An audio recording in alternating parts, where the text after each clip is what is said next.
Hello, everybody, and good morning. Thank you so much for tuning into the show yet again. I'm here to tell you guys that it is about time that you follow or subscribe to the show wherever you listen. I know y'all are out there listening, and you're not subscribing, and you're not following the show, and I don't like that kind of behavior. You guys know I'm tired of working these garbage jobs, wasting my time. The links are in the description of the show wherever you listen. All the links, all the social media links, all the different platforms. Wherever you listen, all I ask is to subscribe, to follow. Please, I'm begging you, subscribe, follow, and most importantly, enjoy today's episode.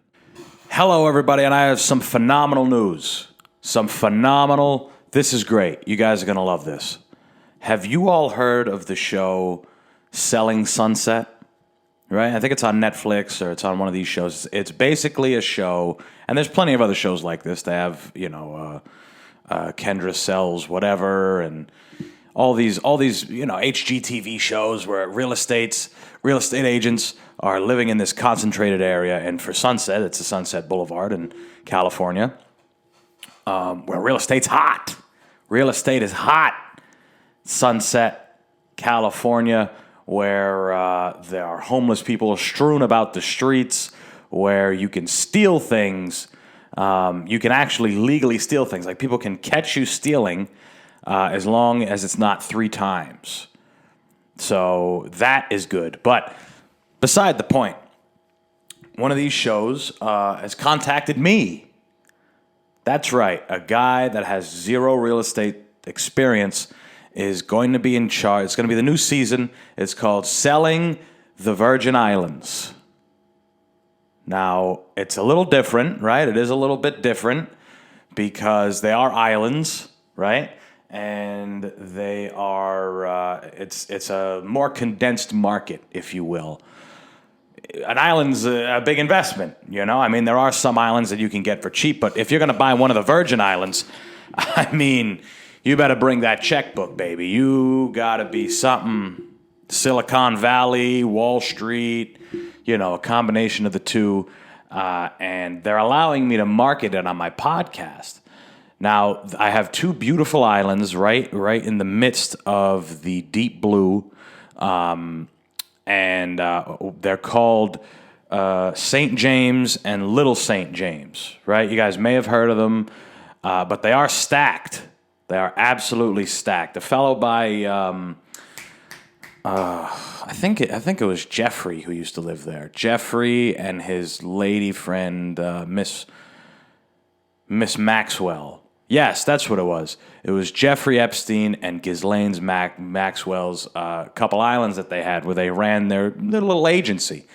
And if we're being honest, guys, it is a blessing that they're allowing me to come on here and tell my immense audience, many of whom I know are in the market for pedophile islands, and it's great that they're allowing me to use my platform that I've built already, and then now I'll be able to gain a different viewership while I'm here trying to sell these couple islands. There's a couple more, but nobody cares about them. These are the big ones because they're stacked. They have gas stations.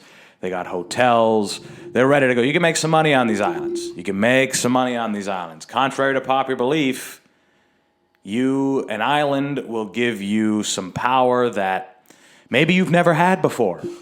Maybe before you purchasing this island, you never thought that you could have an offshore empire of any kind, right? We can forget about the people that were there before. We understand that some of the stuff they were doing was nefarious, right? But if you have an island, it's like your own private vacation spot, right? You could do whatever you want with it. You could rent it out. You could have performances there, right? It is a really good investment, guys. And this is a steal. It is a steal. $125 million for these 2 absolutely stacked islands. I mean, it is. It's a shame that they're actually still for sale. Right? Look at this. 2 private islands belonging to the late Jeffrey Epstein are going on sale for $125 million. A la moi, right? They forgot to add that in there. Antonio Barboza will be, and my number should be there as well.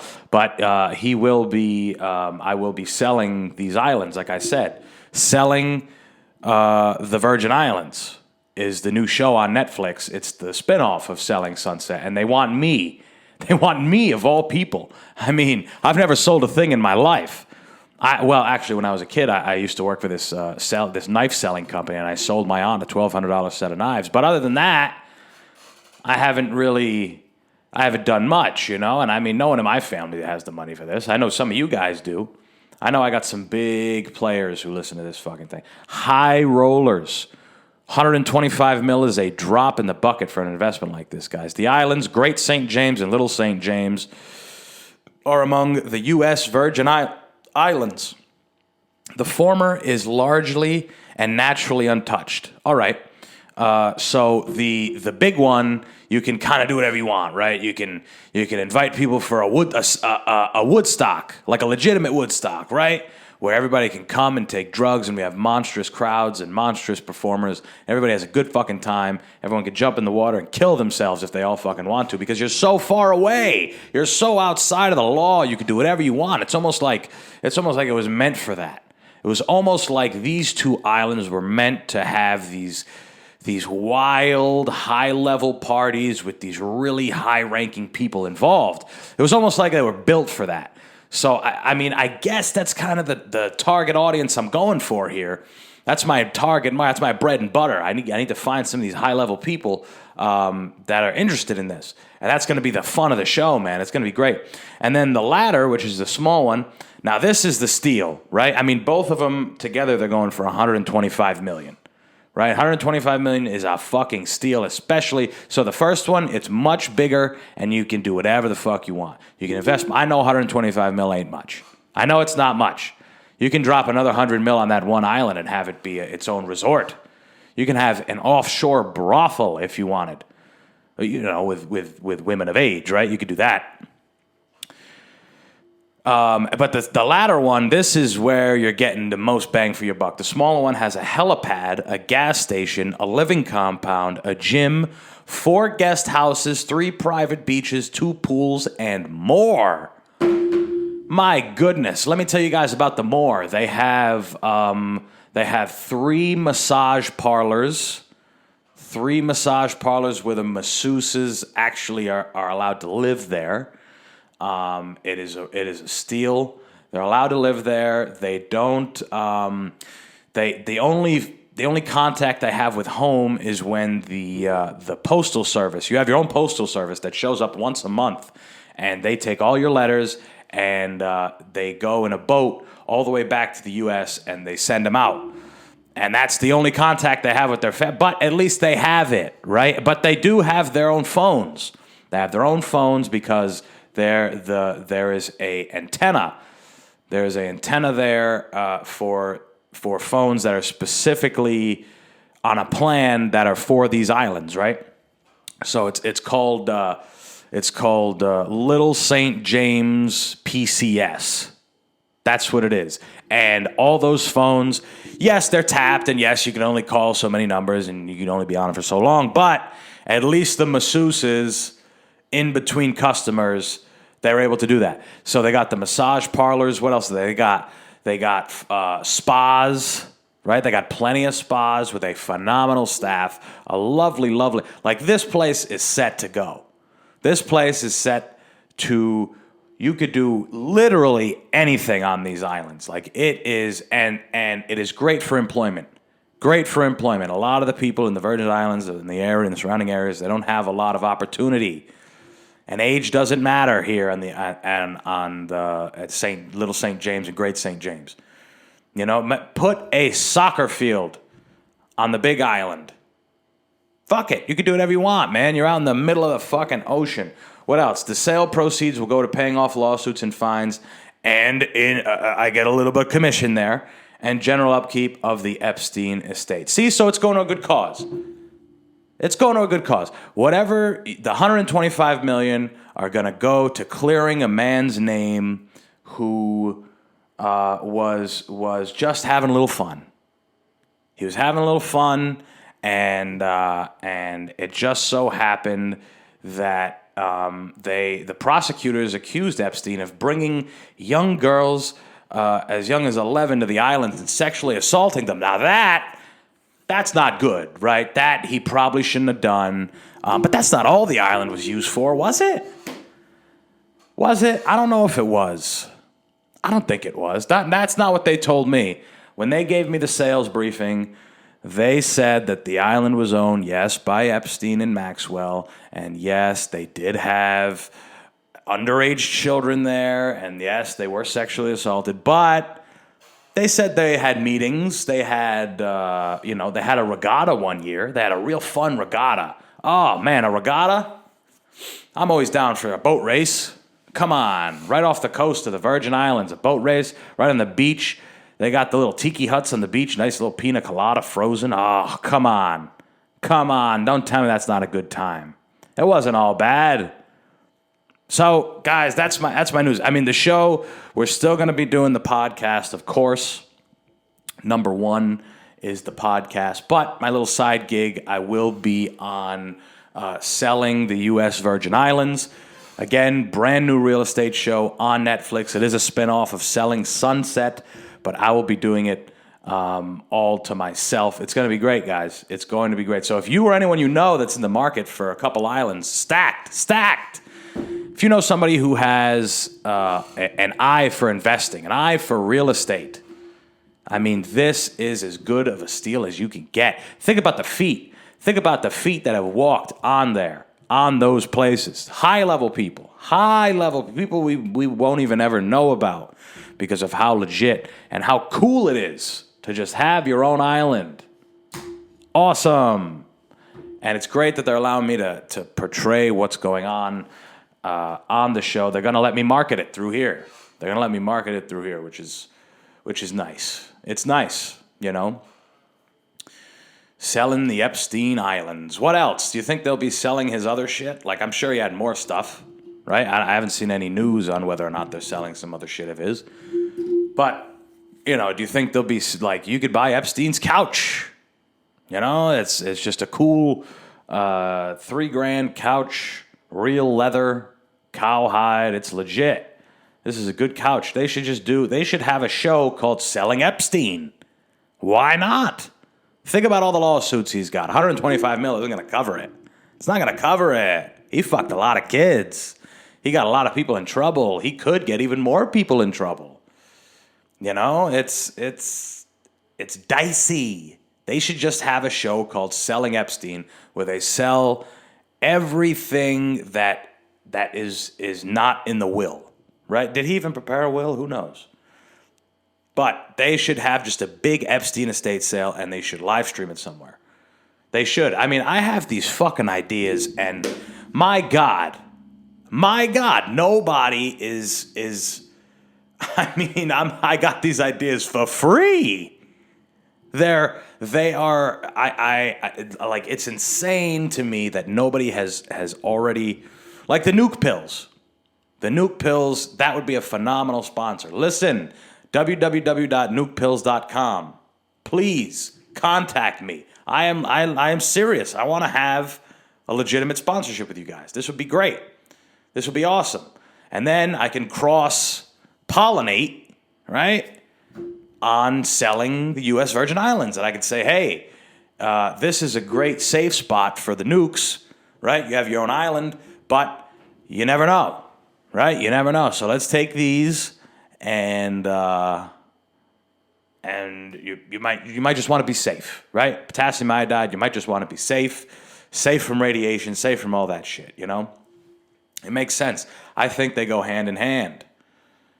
Pedophile islands and radiation prevention pills. I think that's good. I think they should come together and be together. Shit, man. What else? The show is changing. The show is changing a little bit. Location. These are going to be this week's episodes, and probably next week's episodes will be the last few episodes in this studio. Do you guys believe it? Do you guys believe that shit? This studio I've only had for a year, and I love it. Now I'm going to move to a place that my living room is as big as this fucking room. And that's where the show is going to take place. There's going to be some more of just me fucking around. A lot of Zoom episodes. I don't love the Zoom. I don't. On Thursday's episode, you guys will hear with my guests. It's a phenomenal episode. Every fucking thing I do, everything I touch is great. Wait till those islands sell. But there may come a time when face-to-face isn't even possible. You might not even be able to meet each other. You might not even be able to see each other. The outside world could be in such a terrible fucking condition that the only way that we can hang out is through this shit. I mean, we're close, right? We're pretty close. A lot of people have been shoved into their homes for years and years. Well, a couple years at least. They've found this newfound love for being in the house and not being bothered. Me as well. Not letting the sunlight emanate on my skin. Ugh. Not let the wind flow through my soon-to-be gone hair. It's all obsolete out there. Inside. Everybody stay inside. Stay inside. I hope I'm wrong, right? I hope I'm wrong. And if I am right, then I need to get the fuck outside right now. No. Yeah, I don't know. The show's going to be different. I'm going to have to meet some people out there. Connecticut, kind of a stupid fucking place to live. I'm only moving an hour away from Rhode Island. Kind of lame, kind of sucky.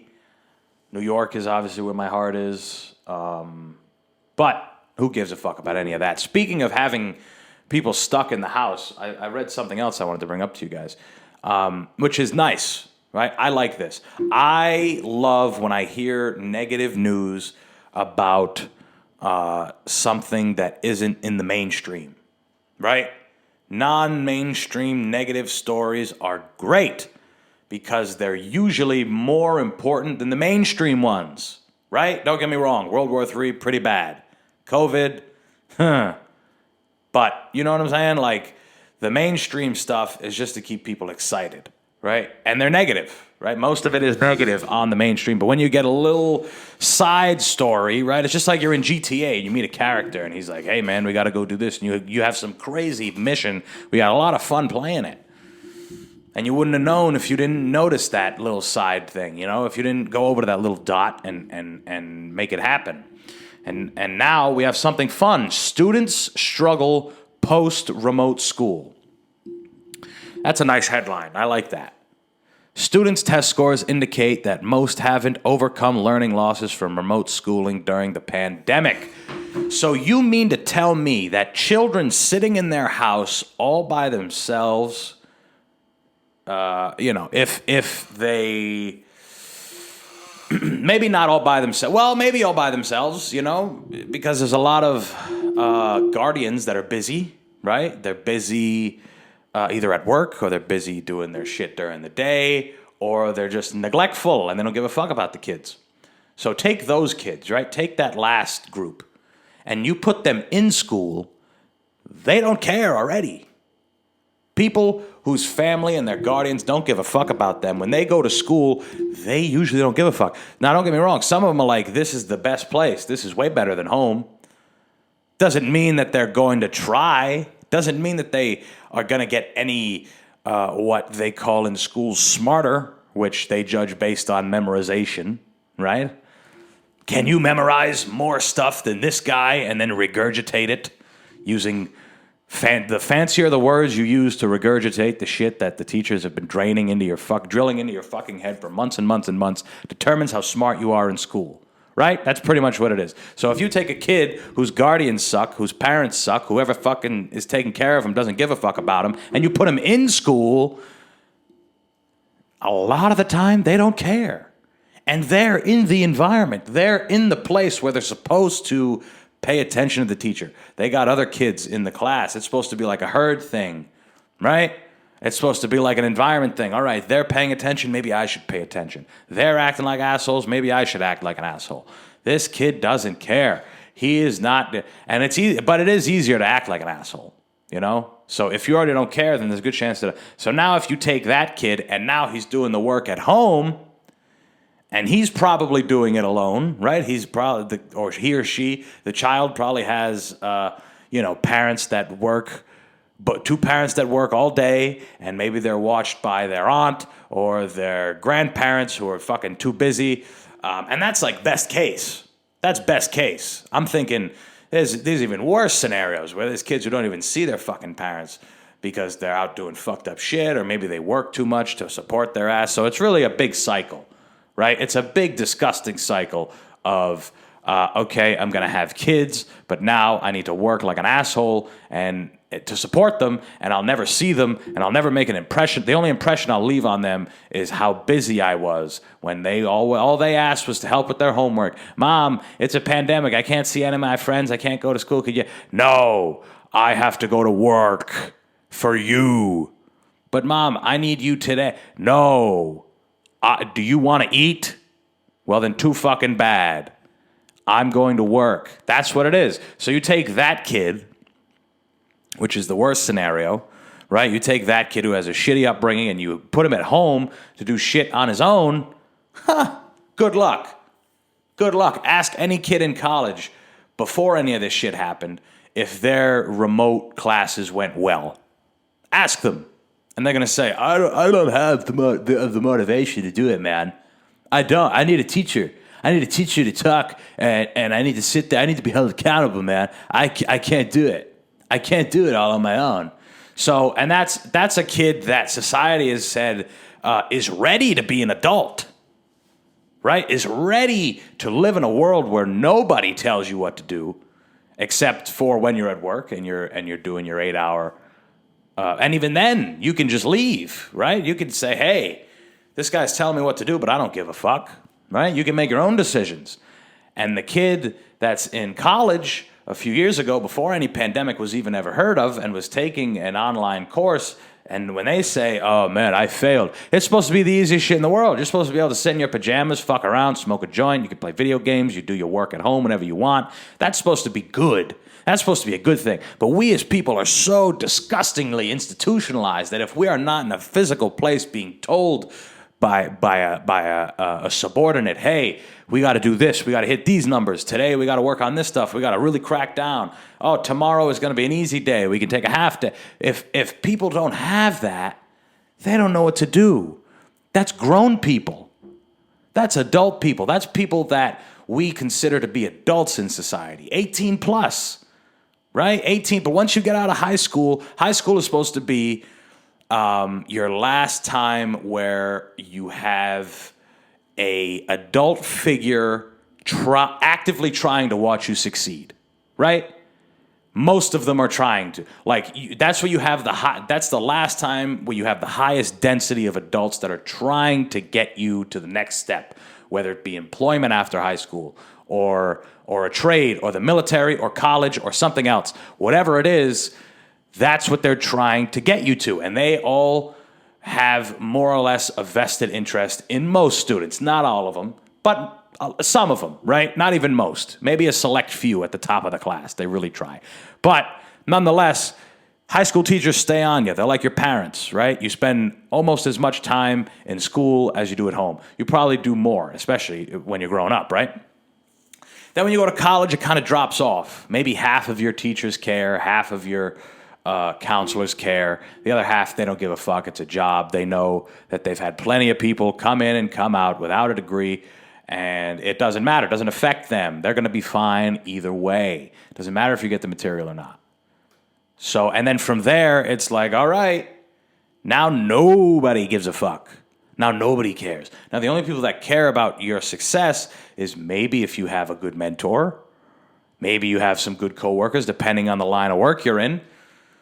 But by that point, nobody gives a fuck about you anymore. So if you go through high school, if you go through these younger grades, and I'll tell you what grades are most affected by this in a minute, if you go through that and there's nobody telling you shit, I mean, early on as a kid, you're probably not going to gain what you would as an in-class student as a child, because as I was referring to before, People don't like that. They want to be told what to do. They want to have some kind of direction. That's why you hear CEOs and shit. Everyone is saying, oh, after this, they're going to have more remote jobs. That shit don't work. It doesn't. Probably overall productivity goes down, depending on the industry, right? Depending on the industry. But I'm sure that there are some industries where people during the pandemic were able to work at home, and then now they're like, man, I still want to work at home. I don't think you do. I don't think the office wants that. I don't think administration wants that, because they know that during the pandemic, production was down. Shit was down. And yes, you could blame it on the pandemic, but they are going to blame it on the fact that people were at home, working at home. And that shit doesn't work. So for children, you can only imagine that the children of tomorrow are going to be so fucking behind on things. I remember when I moved from Providence to North Providence from 6th to 7th grade, and they were talking about shit that I didn't understand because there was a discrepancy in curriculum. There were things that I didn't learn in the 6th grade at my school in Providence that the kids in North Providence learned in their 6th grade year. So I was behind. So that discrepancy is going to get further along, right? Or they're just going to lower the curriculum standards, right? That's historically what we do here. We lower the curriculum standards so anybody can get past school as easy or as hard. It doesn't matter, right? So according to Renaissance Learning, Inc., whose analysis are used all across the U.S., students are performing worse this school year than last. So this past one is worse, right? These are kids going back to school. The pandemic continues to have a compounding effect on student achievement, the organization said. The biggest losses are among pre- and early literate students from K to 2nd grade. While there are some promising trends, there are not signs of recovery. No sign of recovery. Zero signs of recovery. You want to know why? Because K through 2nd grade are your years to be a sponge. And the years after that, as well as the years before. But your early years in school are supposed to be you're supposed to be learning the most at that time. Right? You're learning how to read, you're learning how to write, you're learning about, that's early on, right? Pre-K and kindergarten. And then you get past that and you learn about how to form sentences and how to write and how to get the most out of your reading. And then you learn how to take things in and memorize things. And if that is being done without an adult to help you, I mean, we're just going to have a bunch of dumb fucking kids, right? That's what I think. I mean, teachers are parents, but parents aren't teachers, if that makes sense, right? My parents, neither of them were teachers. They're not able to teach. Some people just aren't good at teaching.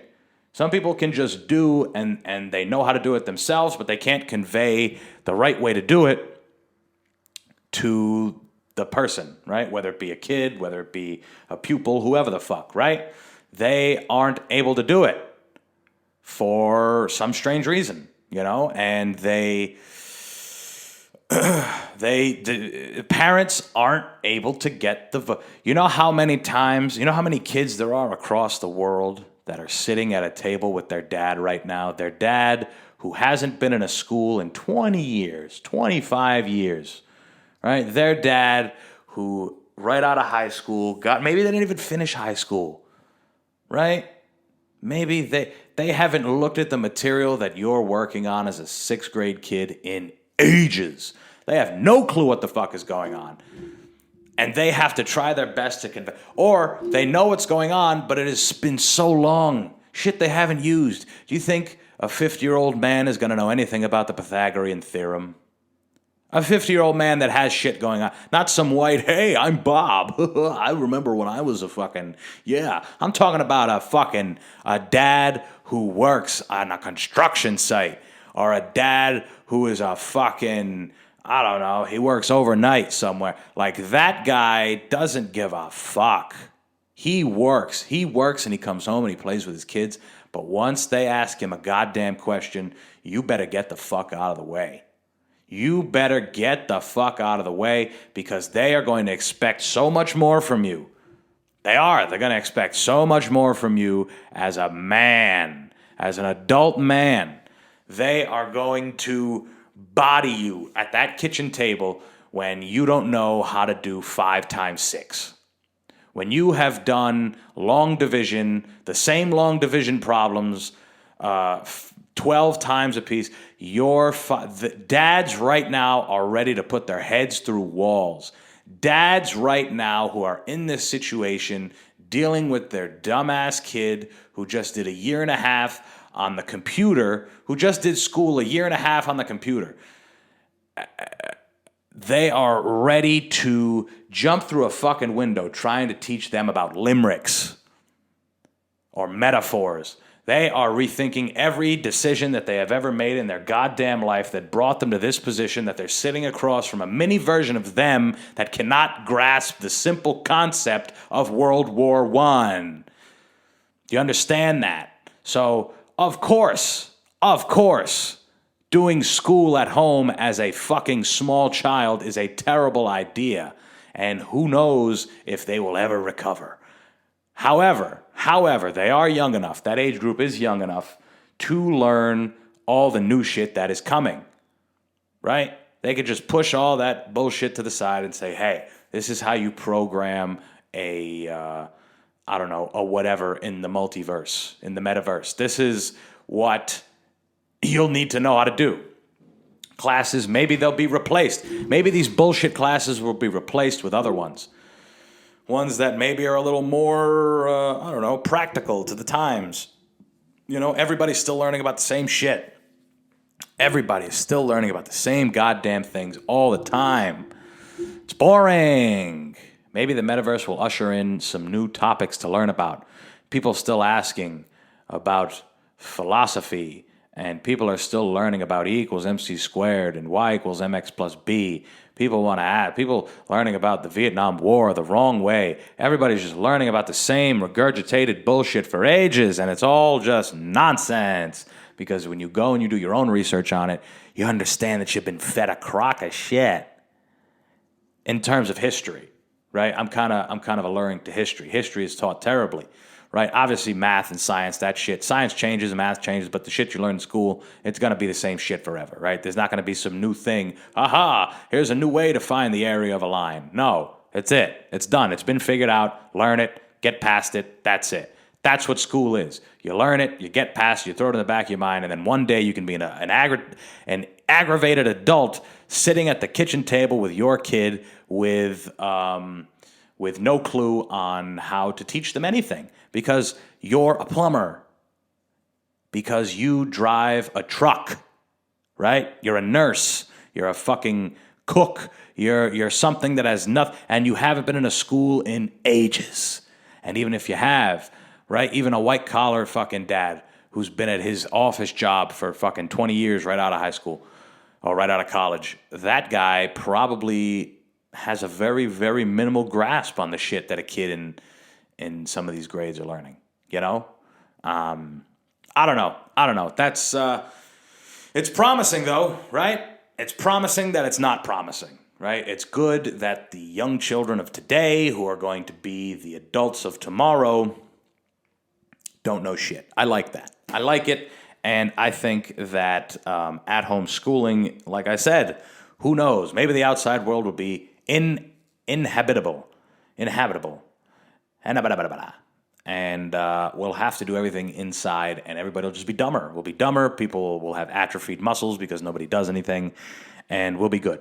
Everybody will be good. We'll move. We'll be able to transport places. Our molecules will be able to be in this position and then in another position, wherever the fuck we want, anywhere. So it's good. It's good. The future is promising, and that's it, guys. Thank you for listening on this Monday. I got a couple dates. Just give me 1 second. What is it? April 9th? April 9th, I will be at the Greenwich Village Comedy Club. That's going to be at like 5 p.m., which is crazy. It's a Saturday. It's going to be an early-ass show. And then I think the 21st of April, the 22nd of April, I'm going to be at Stand Up New York. Should be a good night. and that's going to be a late show. I love going to that club. It's going to be fun. I've never been to Greenwich Village Comedy Club, though, so that'll be fun, too. And there'll be more, guys. Right now, those are the only 2 in April. I don't want to overbook because I don't know what my work schedule is going to be like at Mohegan. I don't know where things are going to lie at the moment, but I will be moving into my new place next Monday. Oh, no, I'm an idiot. I'll be moving in today for you guys. Yeah, I'll be moving in today. So, but like I said, the next few episodes are still going to be, they're going to be, severely pre-recorded. They're all pre-recorded, but severely pre-recorded, right? Because they'll be in this fucking studio as I set up the new studio. And those are my 2 dates. Anything else? No, that's it, motherfuckers. Make sure you follow the show, follow the social media, tell everyone about us, tell your friends, and that's it. Peace.